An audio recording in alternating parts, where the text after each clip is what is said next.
Well, normally fashion shows feature the latest looks and trends on the runway. But the Douglas County Historical Society instead showcases the designs of the past, while at the same time raising money to preserve it. And here with a preview, welcome back Riley Hall. Good to see you, Riley. Good morning, guys. How are you? Good to see you. This is one of your signature events. You guys love this event. Yes. Okay, it's the Women Defining History Luncheon and Runway show. Define the concept of this. So it's sort of two main purposes that we have this special event for.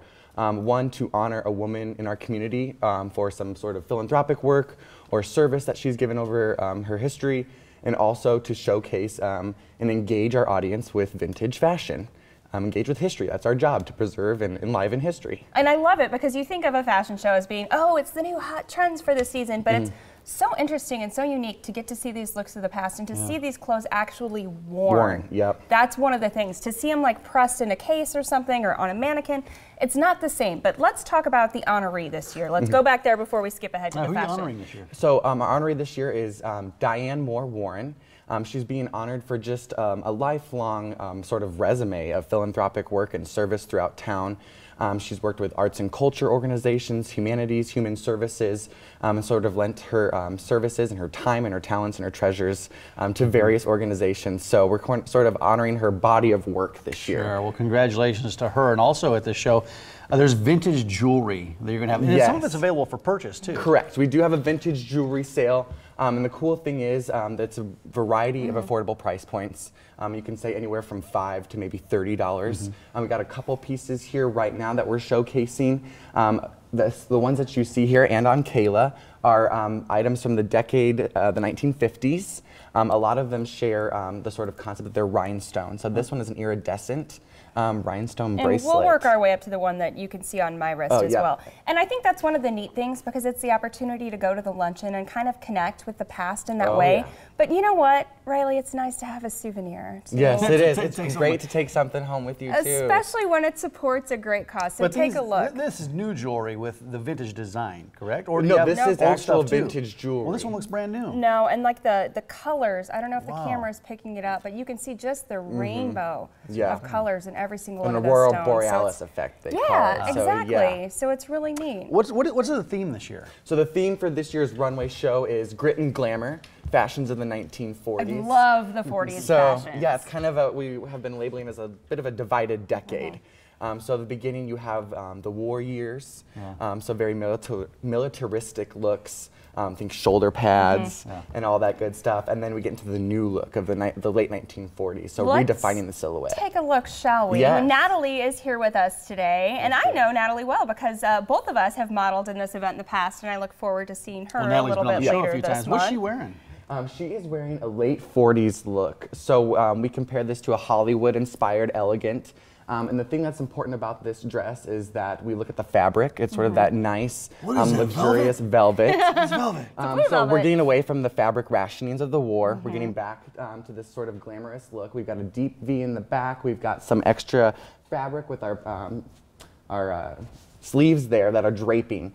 So the padded shoulders are gone, the deep V is back, and so this sort of glamorous look is where we're going with the late 40s. I feel sorry for our audience that they missed the gestures that you were just making while describing that dress, because they were fantastic. Where do the clothes come from? Where's that dress come from? So this dress is a part of the Douglas County Historical Society's costume collection. So this one will not be modeled on the runway, but will in fact be put on display, just to showcase our Douglas County's take on this fashion at this time. But then Sue McLean from yesterday's Lady and Beatrice, she's got a great collection of 40s clothes that our models will be showcasing to educate about that time. Yeah, and we just want people to know that executive producer Kayla Thomas is going to be walking the runway out here. She will. She's going to be on the runway? I will be on the runway. This will be my... Have you picked out her dress, her clothes yet, or what's she going to be wearing? Do you know? Sue is taking care of all that in Beatrice right now, so I don't have that as of yet. You know, Sue is amazing because she has this collection and she knows the history of every specific piece. Many of them are from right here in Nebraska, and she will get up there that day and she'll go through basically the history of the dress. She'll be able to tell you a little bit about the person that actually owned the garment. I've worn a 1920s bathing suit, which comes down to your wrists from her. So yeah, actually I'm a bathing suit model. But she knows the history, and that's one of the neat things about it is you're not just looking at them, you're engaging it, and you're kind of learning the local connection to them as well. And she's putting into context of why things were designed that way. What were women doing at that time, or men even, for that matter, that reflected the designs of those clothes. And 40s had great silhouettes. Girls were allowed to have hips then, so I'm pretty excited about that. But this, it really fits in with the mission of the Douglas County Historical Society. How does it benefit the organization from this event? So the proceeds come back to the society to support our monthly and special events. We've got our programming. We've got second Sundays that happen once per month. It also goes towards artifact preservation.